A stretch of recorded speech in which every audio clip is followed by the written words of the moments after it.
Hello students, welcome to Khandelwal Dance Academy. I am your host Vishwesh Khandelwal.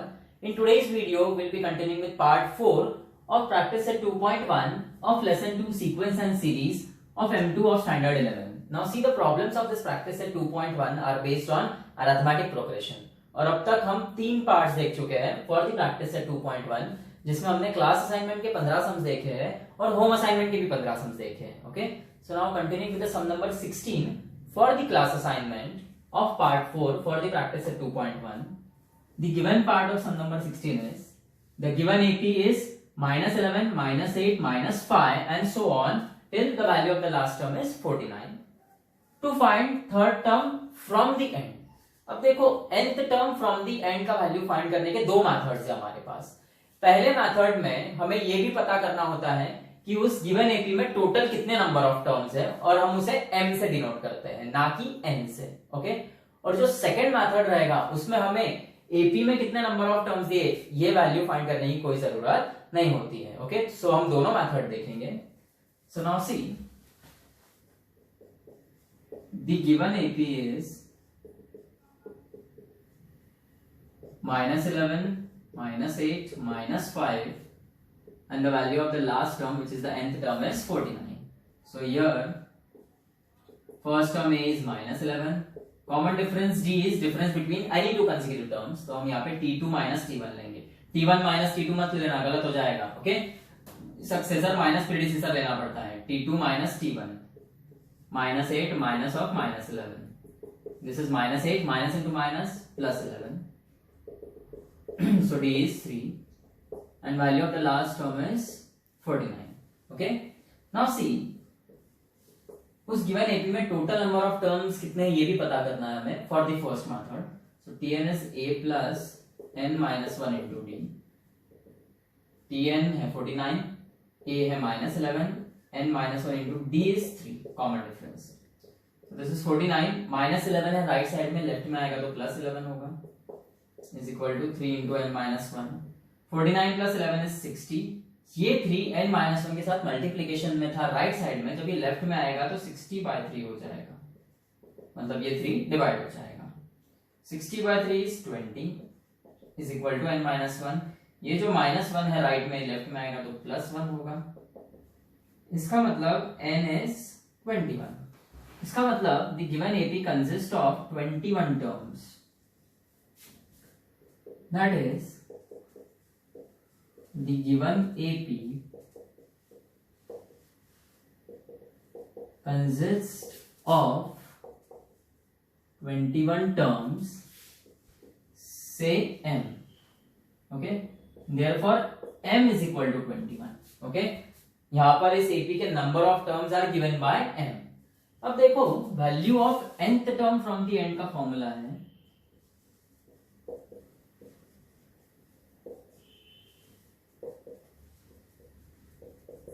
a plus m minus n into d, where a is the first term of that AP, m यानी number of terms in that AP, और n यानी वो term जिसका value from the and आपको find करना है, और d यानी कॉमन डिफरेंस. और हमें क्या फाइंड करना है? Value of third term from the and.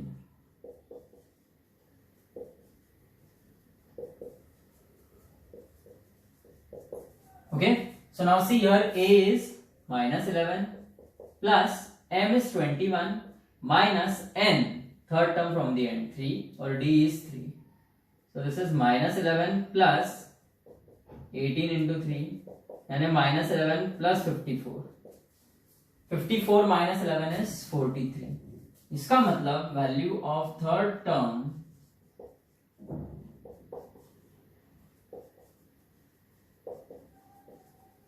from the end is 43. यह मेथड 1. ओके, अब मेथड 2 जो रहेगा, देखो यहां पे मेथड 1 नाम दे दो,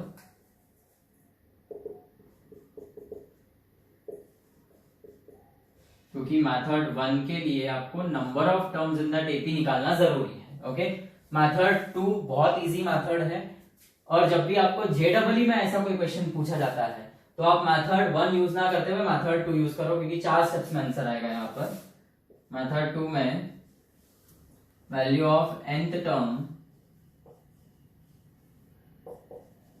from the and is given by L, यानी value of last term of that AP minus n minus 1 into D, और हमें क्या फाइंड करना है, value of third term from the and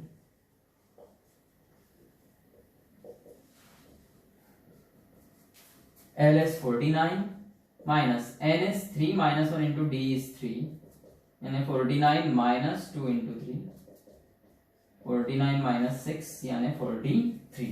So this is value of third term from the end.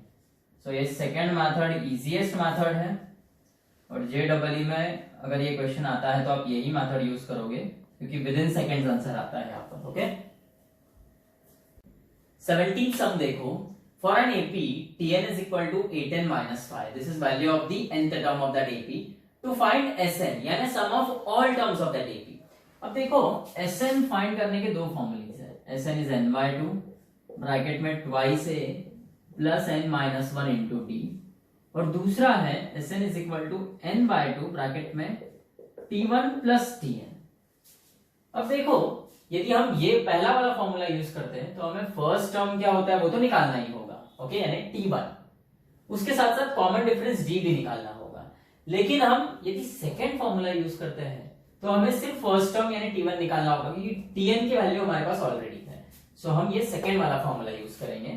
Okay अब देखो यहाँ पे हमें क्या बोला गया है कि for an AP Tn is 8n minus 5. So बस t1 यानी फर्स्ट टर्म का वैल्यू हम निकालेंगे. n के जगह 1, सो इधर भी RHS में n के जगह 1, 8 minus 5 यानी t1 is 3. And now Sn is n by 2 bracket में t1 plus tn. n का वैल्यू नहीं पता है हमें, t1 is 3 और tn है 8n minus 5. So this will be n by 2, ये 8n, 3 minus 5 is minus 2, और अब देखो ब्रैकेट में से 2 कॉमन निकलेगा तो बचेगा 4n minus 1, ये 2 कैंसिल, सो बच जाएगा n into 4n minus 1. Therefore Sn यानी sum of all the n terms of that AP is 4n square minus n.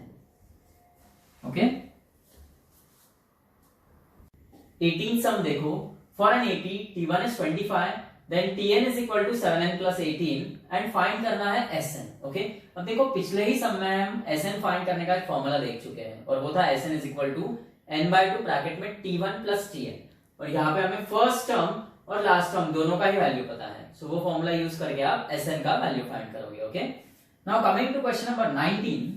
Which term of the AP 122, 116, 110 and so on is the first negative term?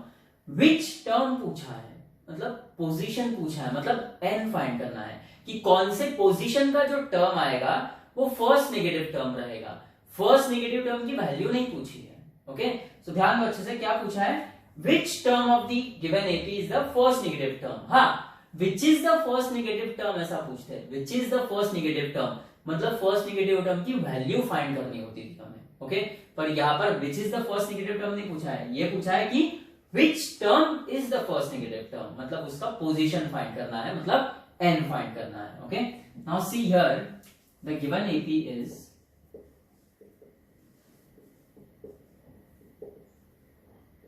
122, 116, 1110 and so on. Here the first term A is 122. Common difference D is the difference between any two consecutive terms, successor minus predecessor. T2 minus T1 यानी 116 minus 122. So D आएगा आपका -6. Okay A पता चल गया, D पता चल गया. Now for the first negative term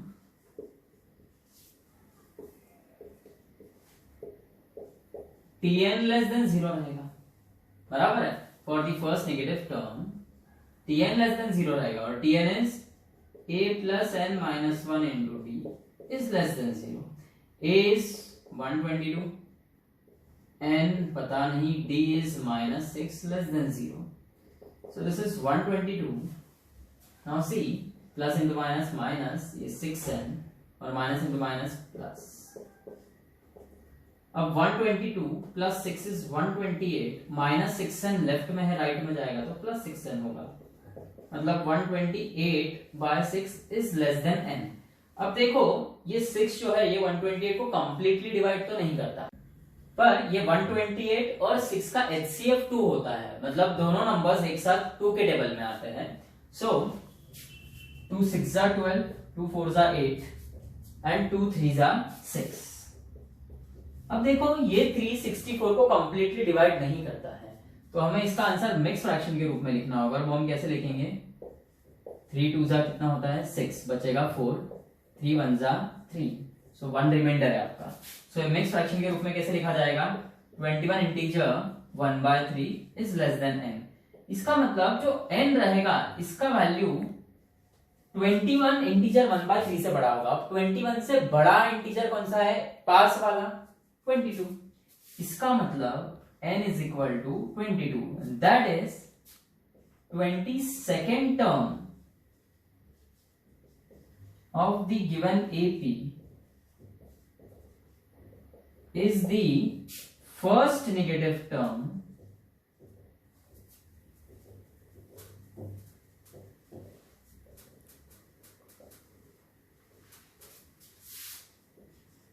of the AP। Okay, so 22nd term जो आएगा इस एपी का, वो उस एपी का फर्स्ट नेगेटिव टर्म रहेगा। और यदि आपको ऐसा पूछा होता था which is the first negative term of the AP, तो आप ये n इज इक्वल टू 22 तो फाइंड करते ही थे, और इसके बाद tn is equal to a plus n minus 1 into d का फॉर्मूला यूज करके t22 का वैल्यू फाइंड करते थे। ओके, सम नंबर 20 देखो, how many terms of the AP 7 14 21 and so on must be taken to get the sum 5740। मतलब उस AP में हमें ऐसे कितने टर्म्स लेने पड़ेंगे जिनका एडिशन करने के बाद आंसर 5740 आएगा। मतलब हमें वैल्यू ऑफ n फाइंड करनी है। ओके, कि टोटल कितने टर्म्स ऐड करने होंगे। Now see here the given AP is 7 14 21 and so on। Here the first term is 7, common difference d भी है 7, 14 minus 7 is 7, या फिर 21 minus 14 भी करोगे तो भी 7 आएगा, और Sn दिया है हमें 5740। Now see Sn is n by 2 bracket में twice a plus n minus 1 into d। Sn is 5740, ये n by 2 twice a is 7 plus n minus 1 into d is 7। अब देखो ये 5740, ये जो 2 है ये डिनोमिनेटर में है, वो भी मल्टीप्लिकेशन में राइट साइड में। जब ये लेफ्ट साइड में आएगा तो ये मल्टीप्लाई होगा न्यूमरेटर के साथ, इज इक्वल टू n, ये 2 7 14 plus 7n minus 7। So this is, ये 5740 इंटू 2 ही रहने दो, हो सकता है आगे ये 5740 कैंसिल हो कहीं पे। ओके, ये होगा 7n, 14 माइनस 7 इज 7। अब देखो ये जो राइट हैंड साइड में ब्रैकेट है यहाँ से 7 कॉमन निकलेगा तो बचेगा n, sorry this is 14 minus 7 is plus 7। Okay, अब देखो ये 5740 इंटू 2, ये 7 जो है राइट हैंड साइड में मल्टीप्लीकेशन में है, ये लेफ्ट में आएगा तो डिवाइड होगा भी न्यूमरेटर, सॉरी डिनोमिनेटर में आ जाएगा। 7 8 56 होता है, 1 बचेगा, सो 14 आएगा, 7 2 14, 7 0 0 is n square plus n। अब पूरे LHS को RHS कर दो, RHS को LHS, तो कोई साइन चेंज नहीं होगी। दिस इज 1640, 820 इंटू 2, और अब ये हो जाएगा n स्क्वायर प्लस n। 1640 है, राइट साइड में लेफ्ट में आएगा तो माइनस 1640। ओके, अब देखो this is a quadratic equation in n। अब यहाँ पर हमें जब n का वैल्यू फाइंड करना है तो हम फॉर्मूला मेथड का यूज करेंगे। ओके, अब फॉर्मूला मेथड का यूज करने के लिए हम लेंगे comparing this quadratic equation with ax square plus bx plus c is equal to 0। so what is value of a, quadratic term का कोएफिशिएंट क्या है n स्क्वायर का 1, b लीनियर टर्म जो है आपका उसका कोएफिशिएंट क्या है, n का कोएफिशिएंट यहाँ पे 1 और constant term c is -1640 with sign लेना होता है आपको। अब देखो सबसे पहले आप b² - 4ac का वैल्यू फाइंड करोगे।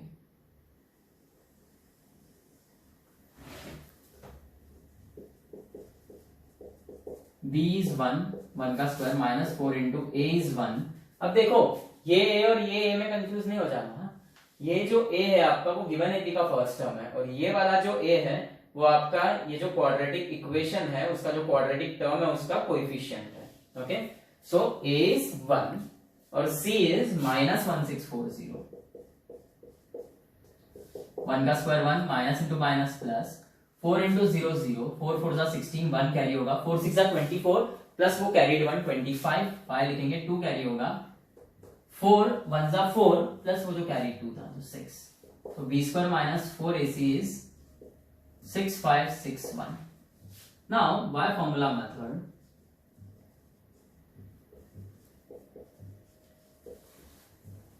x is equal to -b plus minus under root of b² - 4ac upon 2a। ये फॉर्मूला है to find the value of x और हमें x नहीं हमें n का वैल्यू फाइंड करना है।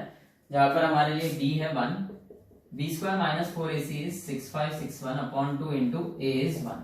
Now see under root of 6561 find करना है तो स्टैंडर्ड 8 में हम लॉन्ग डिवीजन मेथड देख चुके हैं जहां पे हम लेफ्ट हैंड साइड से दो दो के ग्रुप बनाते हैं। ओके, 65 के पास वाला स्क्वायर है 64 और वो है 8 का स्क्वायर प्लस 8 करना होगा 16 होगा और ये पूरा 61 नीचे। अब ऑब्वियसली यहाँ पे 1 देंगे तो 161 into 1 is 161। So under root of 6561 is 81। इसका मतलब n is equal to -1 plus minus 81 by 2। मतलब n is -1 plus 81 by 2 और n is -1 minus 81 by 2। इसका मतलब n is 80 by 2 और n is -82 by 2। n is 40 और n is -41 but n cannot be negative।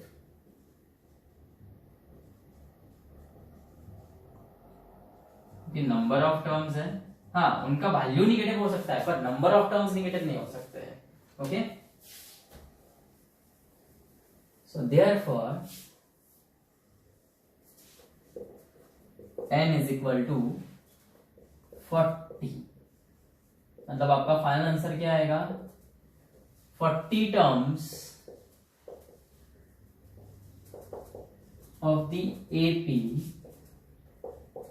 7, 14, 21 and so on must be taken to get the sum 5740। Okay, अब देखो ये home assignment के 5 sums है, ये आप करके देखो, इसके आंसर्स भी सामने लिखे हैं। यदि कोई प्रॉब्लम आता है तो कमेंट सेक्शन में कमेंट कर सकते हो या वीडियो के स्टार्टिंग में कॉन्टैक्ट नंबर आता है तो उस पर आप कॉल भी कर सकते हो। ओके।